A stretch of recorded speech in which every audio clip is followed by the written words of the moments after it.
Where is Daredevil? I'm right here. Don't miss the return of Marvel Television's Daredevil Born Again. So what's next? I feel liberated. We're gonna take this city back. Over medicated. In an all-new season, now streaming only on Disney+. They're hunting us. It's time we started hunting them.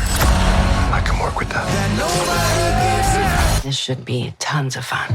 Marvel Television's Daredevil Born Again, now streaming only on Disney+.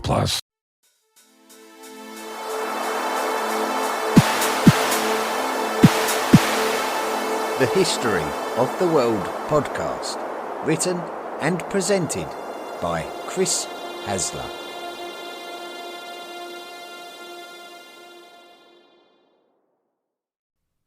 Volume 4, The Medieval World. Episode 50, The Siege of Orléans and Joan of Arc.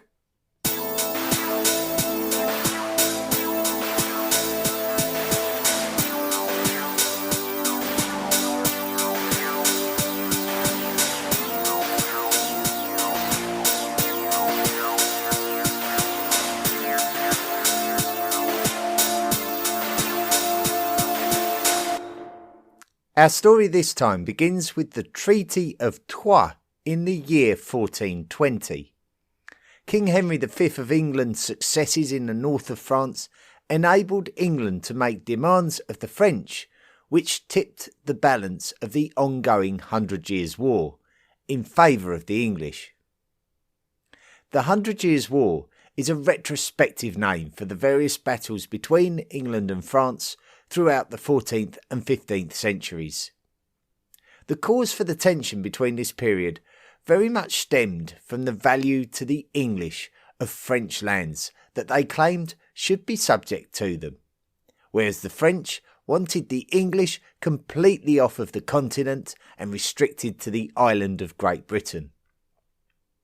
Often it would be the lands within Normandy and Aquitaine that were the ones that were more influenced by the English than others, and in order to try to reclaim or secure these lands, King Edward III of England, the great-grandfather of King Henry V, made a claim to the throne of France. He legitimised his claim by being the last remaining grandson of King Philip IV of France. But the French crowned his first cousin once removed, who reigned as King Philip VI of France. This was part of England's justification for their invasion of France, and this led to a period of increased tensions for over 7 decades, leading up to the Treaty of Troyes. King Henry V of England renewed the assault on France, which at the time was in the midst of a civil war. The French king was Charles VI, and Charles was mentally very fragile. Charles slipped in and out of mental illness and was incapable of ruling France, so representatives of the duchies of Burgundy and Orléans started vying for control of the regency. The rivalry between the two duchies would escalate into a civil war. Those loyal to Burgundy were referred to as the Burgundians, and those loyal to Orléans were referred to as the Armagnacs. England were the enemies of France, and the Armagnacs held the power in France when Henry first invaded. This made an alliance with the English quite attractive for the Burgundians, who also sought to get the Armagnacs out of Paris. The leader of the Burgundians was John the Fearless, and he successfully took control of Paris in 1419, while the English recaptured lost lands of Normandy and its capital city, Rouen. Things were looking bad for the Armagnacs. This allowed King Henry V of England to corner the mentally unstable King Charles VI of France into the Treaty of Troyes in 1420. This treaty would disregard Charles VI's son, the Dauphin, who was also called Charles. The Dauphin would be now declared as illegitimate and be denied the inheritance of the throne of France on his father's death. Instead, King Henry would be allowed to marry King Charles's daughter Catherine of Valois, and therefore any children that they would have together would be the legitimate successors to the throne of France. So it seemed that at last, after almost a century, the French crown would pass into the English royal family. Henry and Catherine would have a son together in England named Henry, who would therefore be in line to become the King of England and the King of France. Henry would then return to France to support the Burgundians in their ongoing battles with the Armagnacs, who remained loyal to the Dauphin. Disastrously, King Henry V died of dysentery while campaigning in France at just 35 years of age. With Henry's passing, gone was the ruthlessly aggressive figurehead at the front of the English campaign. When King Charles VI of France died shortly afterwards, the English and the Burgundians declared the infant child, King Henry VI of England, as the new King of France.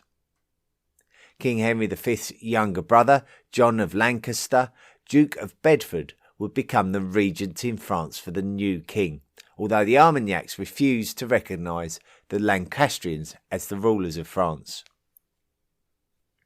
The Duke of Burgundy was now Philip the Good, who had inherited his title from his father, John the Fearless, who had died back in 1419. Bedford, Henry VI's regent in France, would marry Philip the Good's younger sister, Anne of Burgundy, to further cement the alliance against the Armagnacs. However, in the years following the death of King Henry V, the English Parliament became more reluctant to invest in the war with the French. Bedford did his absolute best to continue successfully campaigning in France and keeping the Burgundians on side. At the Battle of Agincourt back in 1415, King Henry V of England infamously ordered the murder of most of the French prisoners of war during the battle. One of the French prisoners whose life was spared was Charles, Duke of Orléans.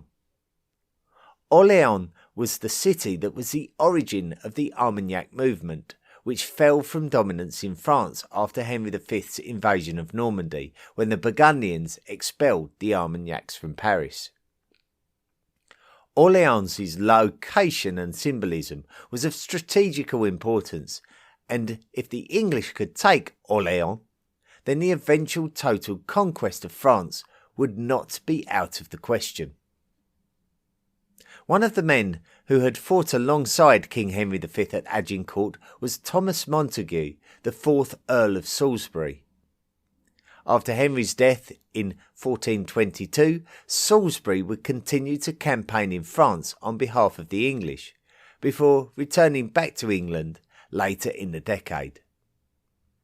Salisbury then returned to France in 1428 in order to campaign again, and this was at around the time that Bedford, Henry V's brother, was planning to further battle against the Armagnacs. It appears that Bedford's original plan was to head west from Paris in a direction of Angers, but it appears that Salisbury may have had other ideas and decided to turn in the direction of Orléans. This could have been a smokescreen from Bedford even, as he knew it was questionable in the laws of chivalry to steal the possessions of an imprisoned man. But we may never really know the real truth behind Salisbury's change of strategy. What we do know is that Orléans was a very attractive conquest for the English for all of the reasons already mentioned. The Siege of Orléans. The city of Orléans sits on the Loire River, which flows westwards through the cities of Blois, Tours and Nantes before emptying into the Bay of Biscay. Control of this waterway was very important. With Salisbury now committed to his attack on Orléans, he would now look to close off access to the city along the Loire River from both upstream and downstream. Salisbury went downstream to capture the river settlements of Meung and Beaugency, while William de la Pole, the first Duke of Suffolk, went up the river to capture the settlement of Jargeau. This meant that the English could cross the Loire River to the south bank and block off the bridge that connected the city of Orléans, which was on the north bank, to support from the south, which was controlled by the Armagnacs. The siege of the city was now in place, and the English army was now also joined by their Burgundian supporters. This all took place in October of 1428. It was not a huge surprise in the grand scheme of things for Orléans to be attacked. It was the city where the Armagnac movement originated, even though the Armagnacs had established a new power base further south in the city of Bourges. Orléans was a walled city, well fortified and aware of its own attractiveness as a target, not least of all to the Burgundians during the French Civil War and the English, who had been looking to continuously push their influence southward since King Henry V conquered Normandy 10 years earlier. Despite the English blocking the route into the city via the bridge across the Loire River, the bridge itself would not fall to the English with ease, due to there being a fortification at the southern end of the bridge called Les Tourelles. Access to Les Tourelles was via a drawbridge. The garrison of over 2,000 men at Orléans was under the command of Jean d'Orléans, Count of Dunois. Dunois was the half-brother of the captive Charles, Duke of Orléans, who, if you remember, was captured by the English at the Battle of Agincourt 13 years earlier. Both Dunois and the Duke were grandsons of King Charles V of France through his son Louis I, Duke of Orléans, but Dunois was an illegitimate son, which led to him being nicknamed the Bastard of Orléans. Dunois led the garrison to defending Les Tourelles against the English assault, but the English assault was too much and they eventually took the fortification. The French held the English off long enough to be able to destroy parts of the bridge itself as they retreated back towards the city, which meant that the English would have to rebuild these sections of the bridge in order to access the city from the south. Before they could do this, they would need to occupy and repair Les Tourelles, and so they did this while they contemplated how to take control of what remained of the bridge. Salisbury would enter Les Tourelles himself in order to draw up his plans, but it was while he was in the fortification that the French attacked it with cannon fire. It was while Les Tourelles was under attack that Salisbury was struck in the face by part of the wall, and this meant that he had to be withdrawn from the battle and taken back to the relative safety of Meung to recover. He didn't recover though, and he died on the 3rd of November from his wounds. Command of the English forces passed to William de la Pole, the 1st Earl of Suffolk. With Salisbury's passing, the momentum of the siege died down as Suffolk settled in for the long haul. This played against the English due to the fact that reinforcements and supplies started arriving in defence of the city. Suffolk would commission the construction of forts to the west of the city on the north bank of the river over the course of the winter, but he couldn't fortify elsewhere due to a lack of numbers. This enabled Orléans to still receive some supplies which helped to prolong the siege, but the supplies that did make it were not really enough. The English army also required supplies, and a convoy of wagons containing weaponry and food was attacked by the French, supported by their Scottish allies. Due to the carried foodstuff being barrels of herrings, this exchange is known as the Battle of the Herrings, and the French and Scottish alliance was defeated. Not only was the convoy unable to be stopped, but also the defeated French force was not able to reach Orléans as a consequence of their defeat, meaning the city had to suffer even more. Dunois was now desperate and was willing to surrender the city to the Burgundians. The Burgundians were interested in negotiating, but Bedford was not, and he wanted to sack Orléans completely. So the Burgundians withdrew from the siege. Nonetheless, the city was still on the brink of collapse.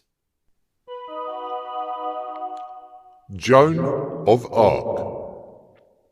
Had the English and the Burgundians not run the royalist Armagnacs out of Paris, the new king would have been the Dauphin Charles.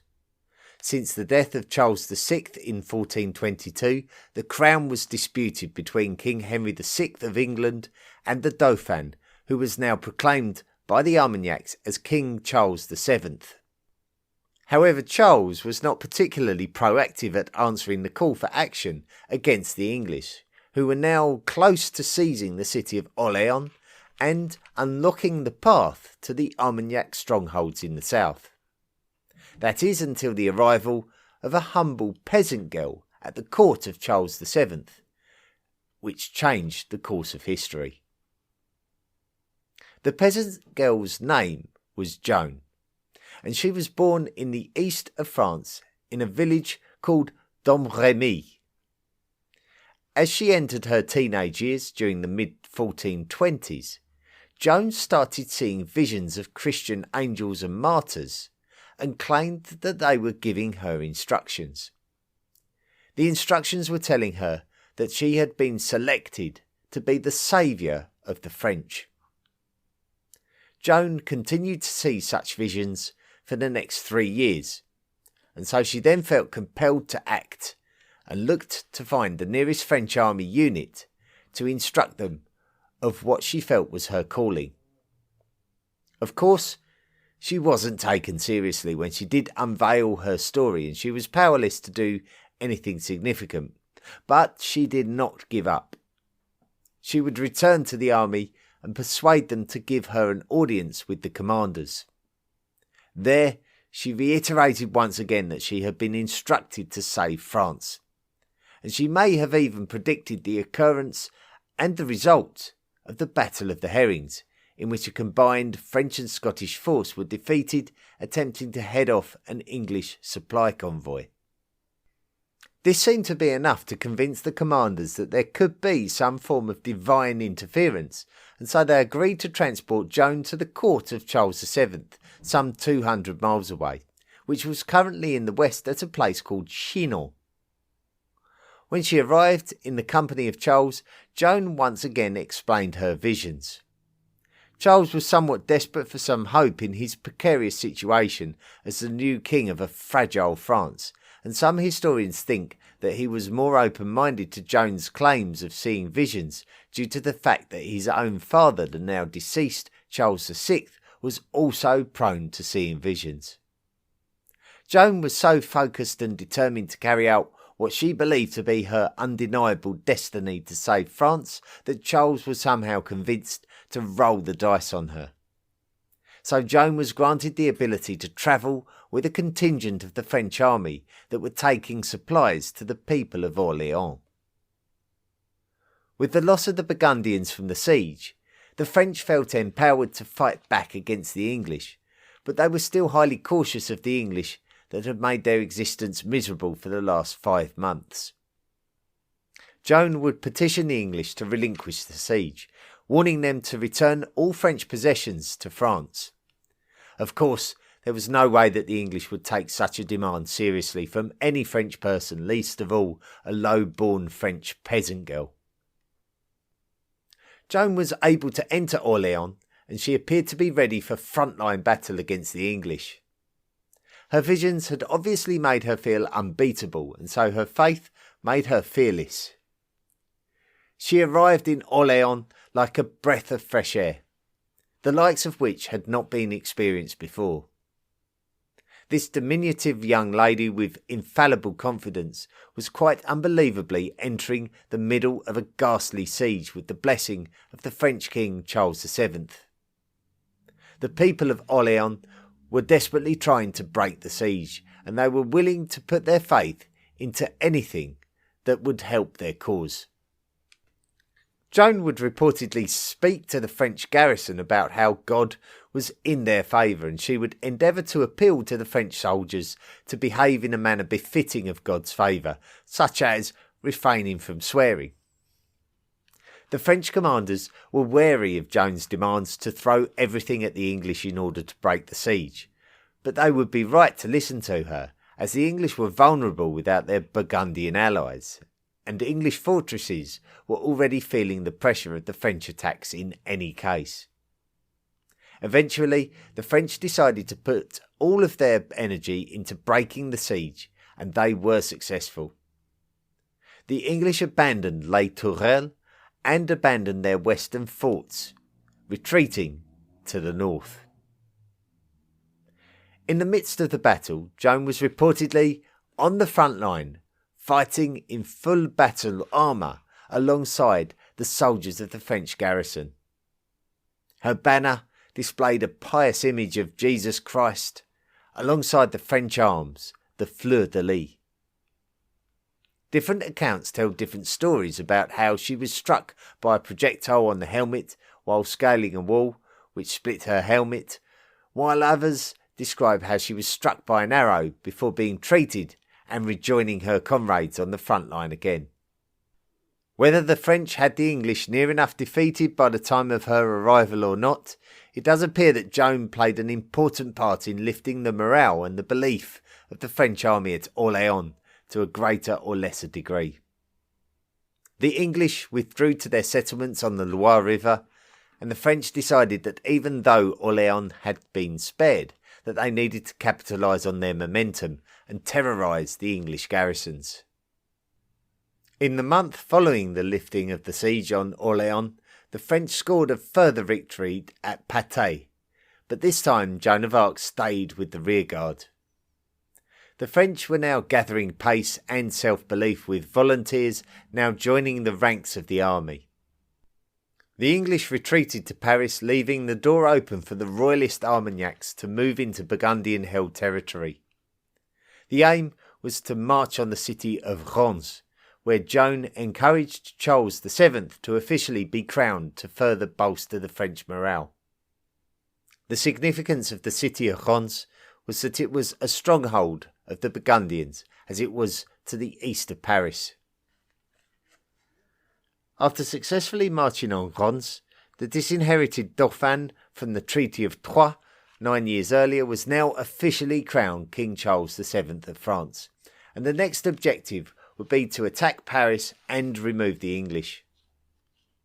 Hesitancy caused the French to miss the opportunity to attack Paris while it may have been at its most vulnerable, and the English and the Burgundians were able to assemble enough force to resist the French attack. The French army, being led by their King Charles VII and their brave talisman Joan of Arc, attempted to besiege the capital city but were unsuccessful. Joan herself was struck by a crossbow bolt in the leg, which led to her being removed from the battle, something that she fiercely resented and resisted. The French continued to be inspired by this brave icon of the Christian faith within their ranks. Dubbed the Maid of Orléans, Joan of Arc, still a teenager despite having been through so much. In contrast, the English would associate her with Satan, in order to rally their troops against her without repercussions. It was quite embarrassing for the English to concede that they were having the pressure put on them following the intervention of a peasant girl. Over the course of the winter at the end of 1429, hostilities were temporarily halted, and King Charles VII took this opportunity to elevate Joan and her family to the rank of French nobility as a reward for all of the positive influence that she had had on the French cause and the cause of the French king. When the seasons changed during the year 1430, hostilities resumed as the days became warmer and longer. The Burgundian leader, Philip the Good, had learned that the town of Compiègne had refused to give itself up to the Burgundians, and therefore planned to besiege it. As soon as Joan of Arc learned of Philip's intentions, she attempted to rally an army to come to the aid of the town. Joan was only part of a small force that went to save Compiègne, but her mere presence was enough for the townspeople to have renewed hope, as by now she was viewed upon like a celebrity due to her connection with God. The siege was being overseen by John II, Count of Ligny, an ally of the Burgundians and a highly respected governor. Joan had managed to get inside the town, but the combined forces of Burgundy and England were too much on this occasion, and the town was overpowered. Joan was pulled down from her horse and captured, all along swearing her loyalty to King Charles VII. Joan was now a captive of the Burgundians, and the English would plead with the Burgundians to hand her over to them. But the Burgundians knew that they had a valuable prisoner and would demand a price for her. In the meantime, Joan was not willing to accept her incarceration and repeatedly attempted to escape. Her most famous attempt to escape involved her leaping from a 70-foot high window into a dry moat. If this is true, then she's lucky to have survived it, but it appears that she was injured, as she was definitely recaptured. She was turned over to the English for the price of 10,000 livres tournois. The livre tournois was a unit of currency that was an alternative to the écu, with the écu being the currency demanded in the ransom for King John II of France's release from English captivity during the previous century. The English paid the fee, and Joan was transferred to the city of Rouen, which was a major centre of English control since it was captured by King Henry V over 10 years previous. After a long period of captivity in Rouen, Joan's trial for heresy was organised. Joan was kept in chains and remained under constant guard during her imprisonment at Rouen. The Trial of Joan. The trial of Joan of Arc began on the 13th of January 1431, where her military career was openly declared in what could be described as a glorious story. The manner of the way in which she carried herself during this period was also described. She was a woman who wore armour and rode a horse while wielding a sword in the same manner as any other mounted soldier or knight. Joan would defend her actions by declaring that the English were illegally in France, while the English were seeking an admission from Joan about the number of Englishmen she had killed. According to Joan, whatever she did was done in the name of God. While under the intense scrutiny of the trial, Joan would counter the English interrogation by stating that the voices in her head had confirmed God's will, and that if she was a criminal, it would be God's judgment that would confirm this, and not the judgment of the English. The English were determined to wear her down. Joan was alone to defend herself, and being kept in the most restrictive conditions. No known attempts were made to rescue her by King Charles VII. No defence counsel was representing her. Joan was pressured into a submission to renounce the voices that had guided her and agreed to pay a penance for her crimes against the English. She would agree to dress as a female and carry out recantations, which would be a vocal renouncement of her questionable guidance, the voices in her head. Her sentence was life imprisonment, which was not an unusual punishment for prisoners of war. It is possible that she was sexually abused while wearing female clothing while in captivity, and this may have led to her being found wearing men's clothing again, although we cannot be sure whether this was a set-up or not in order to condemn her completely. She had signed a document to declare that she had renounced the voices in her head. But of course, being a low-born peasant, there is no way that she would have been able to read the declaration. The fact that she may have declared that she was hearing the voices again, along with her apparent choice of male clothing again, was enough for the English to declare that she had reneged on her declaration and was now sentenced to death. On the 30th of May 1431, Joan was taken to the old marketplace in Rouen, where it was proclaimed to her that she was a relapsed heretic, and this was the reason for her legal execution, as it was deemed a secular crime. She was burned at the stake in a very gruesome public execution. It is reported that her remains were burned again to prevent any of her remains becoming religious relics. There is even reports of her heart remaining intact, but this is surely just the stuff of legend. She was just 19 years old. In the aftermath of Joan's execution, the momentum of the French against the English, that she played an important role in, continued. 4 years after Joan's execution, Henry V's brother, the Duke of Bedford, the English regent in France, died, and the Burgundians defected to the French from the English. This swung the 100 Years' War dramatically in the favour of France.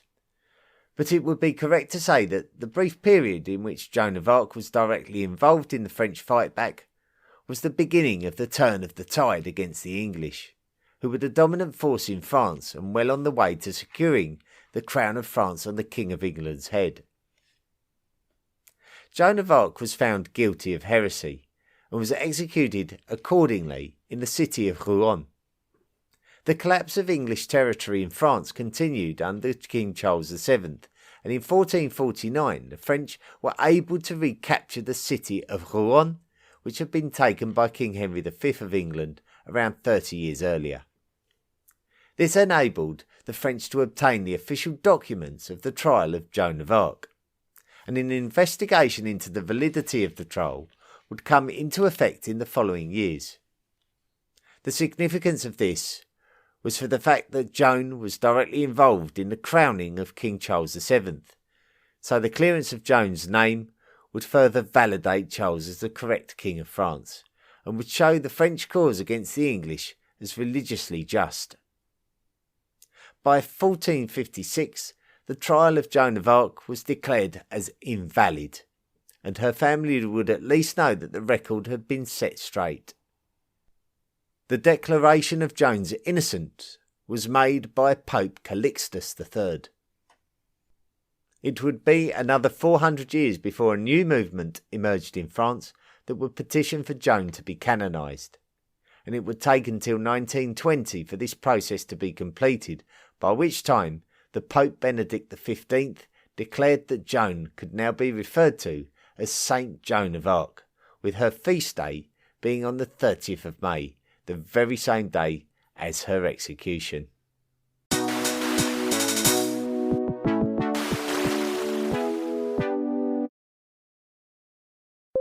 When you need to build up your team to handle the growing chaos at work, use Indeed Sponsored Jobs. It gives your job post the boost it needs to be seen and helps reach people with the right skills, certifications, and more. Spend less time searching and more time actually interviewing candidates who check all your boxes. Listeners of this show will get a $75 sponsored job credit at Indeed.com/podcast. That's Indeed.com/podcast. Terms and conditions apply. Need a hiring hero? This is a job for Indeed Sponsored Jobs.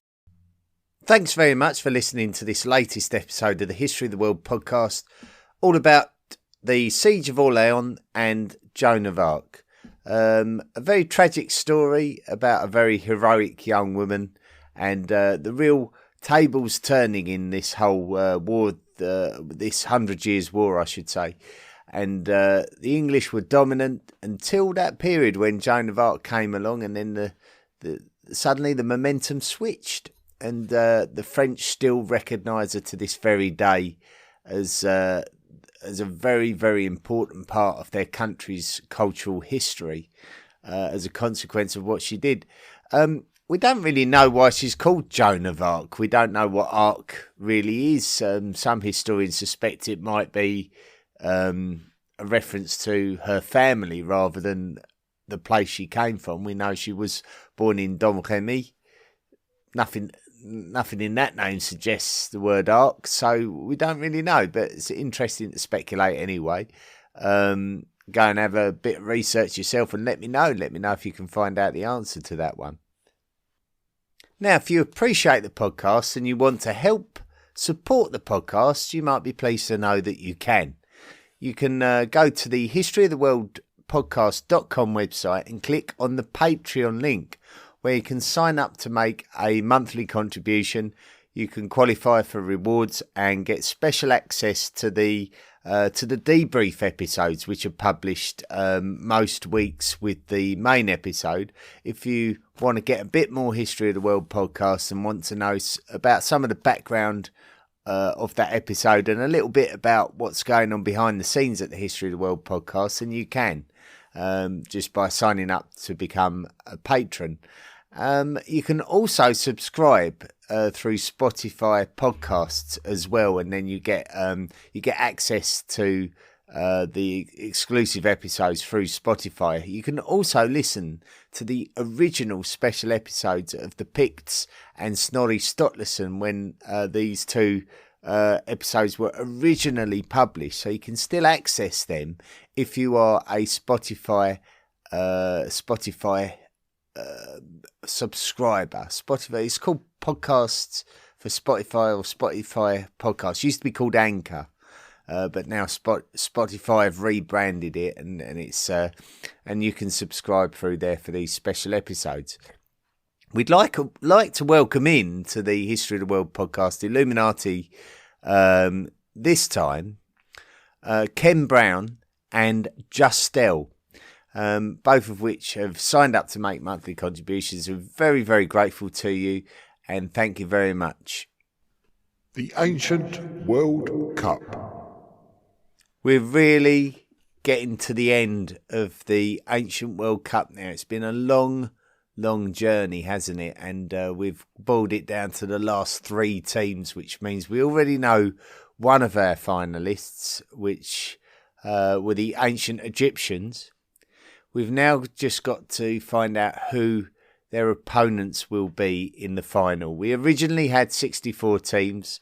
Through a process of your votes, the listeners, through Facebook, through the official web page for the History of the World podcast, through the unofficial fan group, by which you can go and enter into a chat room, which I'm a part of, so you can actually go and join other History of the World podcast listeners, hot welders as we call you, and we're all in one chat room and we can discuss anything history related, so why not join me? It's a 24/7 thing.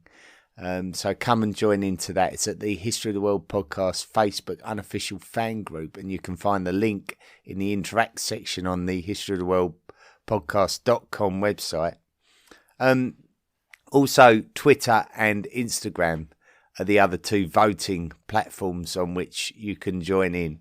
And this week, if you visit any of those four locations, you get the opportunity to vote on the second semi-final between the Romans and the Athenians.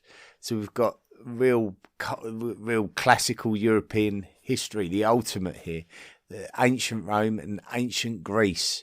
So the Romans, of course, with their really deep history there, from the kingdom to the republic, to the empire, and this vast empire, the likes of which the world had never seen before, against the Athenians. And, in some respects, you can argue that a lot of the success of the Romans was based on the political observances of the Athenians. And even, there was even talk of Romans actually being sent to Athens to observe their sort of political style and incorporate it into their own style. So a real battle of the giants there, the Romans versus the Athenians. So go to any of those four locations: Facebook official page, the unofficial fan group, Twitter and Instagram, and cast your vote from Monday. Listener messages and reviews. I've got a ton of stuff to get through this week, so I'm just going to dive in. Tim has written in saying, your older episodes are not playing and have disappeared from Google Podcasts. I had started from the beginning again and made it to volume 2, The Battle of Kadesh. Jumped back in to listen to the next episode and they were gone from Google. I logged into your website. They are there, but they don't play any ideas. Thanks, Chris. Well, Tim, there was a situation a couple of weeks ago where we had to sort of change the setup of the podcast episodes to incorporate the subscribers episodes, and there was a little bit of playing about with the back catalogue there, and I do believe it did affect some listeners in that they were unable to access some of the episodes. But I've gone to Google Podcasts and all the episodes still appear to be there. And also you can sort of scroll down in Spotify podcasts and find that you can play the episodes. I was having a bit of trouble with the website myself, but they are still playable. But of course, if any of you are struggling with any of the podcast platforms to access the episodes that you want to listen to, just write in and I'll see what I can do to help. But thank you for the email, Tim. It's not everyone that bothers writing in, so thank you. I've got an email from Jackie that says, hello, I've been listening to your podcast recently, just starting volume 2 now, and I just wanted to thank you for creating it. I found your podcast at a time when I've been dealing with a lot of medical issues and limited mobility, and your podcast has made my life a lot better. I was getting into history, but I was really having a hard time putting it together chronologically and was looking for something just like this. Now that I just had surgery and I'm stuck in bed a lot, it's been really nice to know that I may not be able to do as much as I'd like to right now, but at least I can learn and get a really good understanding of the history of the world. It means a lot to have this podcast available, and it's definitely improving my daily quality of life. So thank you for all you do. Looking forward to listening to the rest of it. Warmly, Jackie. Jackie, these emails like this probably give me the most pleasure, I would suggest. So thank you so much for writing in and telling me. Long time friend of the podcast, Eric Young, has written in saying, hi Chris, I'm a little behind on the podcast, just finished volume 4 episode 46. You read out a listener comment about transcribing the podcast, but you remarked how much work that would be. I was unclear whether the listener was suggesting that you could translate your episodes into another language, but they would still be audio presentations, or if she was merely suggesting that you could transcribe them into a different language in text form. If the listener was suggesting the former, that project would be a huge endeavour since you have produced so many episodes. However, if she was suggesting merely transcribing them into a foreign language, there is an app for that. Check out Scribe Buddy if you have any interest in this as a potential future project. I don't know how well the app works and I have no affiliation with it. I do know it purports to have the ability to transcribe any audio or video file into text, which can then be translated into a foreign language. In any event, keep up the good work with the podcast. I'm also curious to know if you're contemplating doing a medieval World Cup like you did the ancient World Cup. Well, the first thing you mentioned was about the transcription of the podcast and then the translation of the podcast. Well, anyone that approaches me about translating the podcast into another language, I'm sure they would have to understand it would be a huge long-term commitment and it would have to be a labour of love. And I just don't know. Sometimes I think anyone that does approach me may not appreciate the scale of what they're asking for. And of course, with all of the energy that I put into the English language version of this podcast, I just don't have any time to spare whatsoever to support such a project. So I'm not saying no, but I'm trying to be as pragmatic as possible when answering people that are suggesting that they could do it, and that's really it. As for the ancient World Cup, yep, it's coming to a close, and are we going to do something else? I don't know. I mean, the medieval World Cup, I think, would only be correct to do that after we've completed the medieval volume, so that everyone has got a good knowledge of what they're voting for. But I was thinking maybe along the lines of maybe an Ancient Warriors World Cup, where we get all the great warriors, all the great military leaders of ancient times, and put them into a tournament and see who comes out on top. So, yeah, maybe that would be an idea. But if anyone else has got any great ideas, I'd be very interested to know. So just make sure you write in. Thanks very much, Eric, as usual. Zoltan Gal has written in, and he said he's created. He said, "Greetings again. I'm truly honoured and happy that my previous email was able to reach you. As you may recall, I've previously mentioned my interest in prehistory. I've recently started a little project that revolved around the volume 1 of your podcast. With my limited and humble graphic skills, I designed a human evolutionary chart, which I think from a listener's perspective could be really helpful when putting the big picture together, especially for first-time listeners.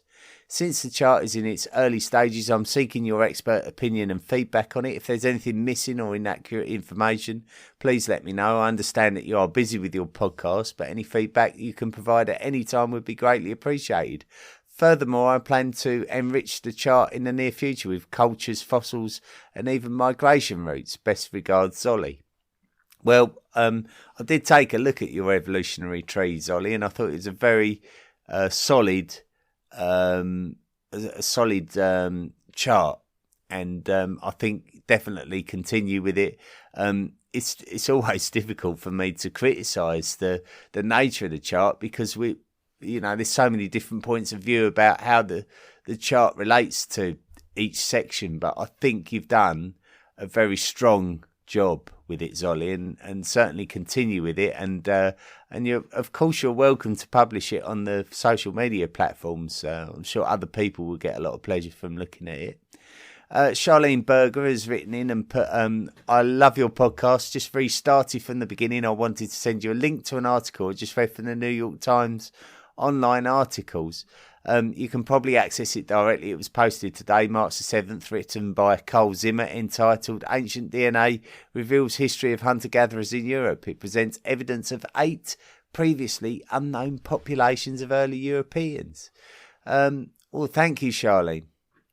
I've not accessed the article, but maybe you could post a link on the social media pages, and we'll all get to enjoy it. So, like, as with anyone, if you want to send me something, don't just send it to me. Send it to the whole Hot Worlder community. We all want to see it. But thank you, Charlene. Ian Van Alphen has written in saying, "Hi Chris, I've been meaning to send you my gratitude for the episode you made about New Netherlands. That was some months ago I made that episode. It was very interesting to hear your uptake on the matter and tell the world this little part of our national history, a part which isn't known by many of my fellow countrymen, I'm sure. The thanks are long overdue, but I felt obliged to send them because it must have been quite an undertaking for you, and for that I'm impressed and grateful. Now that medieval Europe is finished, I'm very excited to know what the rest of the world was up to in this same period. Can't wait for that. Please keep it up with your great project, and know that a lot of people's journeys home through snow and rain are a lot more bearable thanks to your storytelling. By the way, I loved the trip down memory lane." I guess, Ian, you're referring to the retrospective special last week. But thanks, Ian. You're from the Netherlands, and you requested New Netherlands as your special episode, and it was a great pleasure to write that episode, because I have had recent close connections with the city of New York. I do love the city, and it's fascinating to know more about its history. And I was able to acquire a very decent book which helped me to write that episode. It's called The Colony of New Netherland, a Dutch Settlement in 17th Century America by Jaap Jacobs. So if you're interested in finding out more, you could do a lot worse than buy that book, I should imagine. But thanks again for that email, Ian. Bear with me, moving on. Ken Brown sent a message saying, "Hi Chris, been listening to you for over 3 years and never gotten around to subscribing on Patreon. I think that I've had more than my money's worth now. It is perfect for me, the right balance of accurate, impartial history that is easy to follow while doing stuff in my workshop. I've always been interested in history, but growing up in such a young country as New Zealand, it's always seemed removed. Fortunately, I lived overseas for a while and could visit some of these places. My favourites have been Petra, Masada, Delphi, Rome, lots of the UK. My all-time favourite was Marathon. As part of my midlife crisis, 12 years ago, I ran the marathon to Athens. Marathon, having never run before." I thought, that's something else. Well done. Well done indeed, Ken. He goes on to say, "I ran the marathon to Athens marathon, having never run before. I researched it to fully immerse myself in the experience. I was looking forward to your marathon episode and was a little surprised that you related the version of Only Phidippides returning to Athens rather than the whole army, which was my favourite bit. However, that highlighted for me that there are many versions of what happened in history and we may never know the exact details. I do like the new unscripted format with what happened on this day. Keep up the good work, Chris. It's a monumental task for you. It's become a valued part of my leisure time over the years. My all-time favourite bit is where you call everyone CS as you sign off." We had a talk show host say the same thing to our Prime Minister last week, although he said see you next Tuesday rather than see you next time. I'm looking forward to commissioning my own episode one day. I've accrued enough karma. Cheers, Ken. Ken, I've got absolutely no idea what you're talking about at all. Liam has written in saying, "Dear Chris, I write this from Mississippi and I want to say I love the podcast. I found it in the fall of 2021 and started a journey to catch up. I finally did in January of this year. I just want to say I love your work and the objective view you provide to the best of your ability. I cannot wait to dive more into North and South America's pre-Columbian history in this volume. I also wanted to say if you need help making any maps, I'd love to. I used to make them a lot as a kid and teenager and have always been fond of drawing up maps. Best of luck with the podcast as it continues and keep up the great work." From Liam. Anyone that follows me on my website, historyoftheworldpodcast.com, Liam, will discover that I've fallen a long way behind with the maps, and it's I'm just having trouble finding the time to cram all of this work in. I don't really know how I kept up in the first place, but nonetheless, I'm struggling a little bit. But I will get there in the end. But it's just quite tricky for me. So, like, if anyone wants to draw up a map, as you've suggested, feel free. I'll take a look at anything. Dave Moran has written in, putting, "Dear Chris, thank you so much for all of your beautiful hard work. This podcast has been an eye-opening journey through history, a subject which I've always been fascinated by, and now see how little I actually knew. Took me a couple of months to catch it all up, as I would listen for the whole of my work days. Been on break since December, so I've just had enough episodes to get through a few more work days. Keep up the good work. I appreciate the journey you've been taking me along. Thanks much, a Canadian fan." Well, thank you very much, Dave. Anyway, that was a lot of messages. So thank you so much for those of you who stayed with me and listened to them all. I'm going to sign off now. And next week, we're going to be looking at the Teutonic Knights. So it's going to be our first look at that as we get towards the end of our European episodes. The fascinating story of the Teutonic Knights. And we're going to be talking about the battle on the ice. So this is a battle that took place on a frozen lake.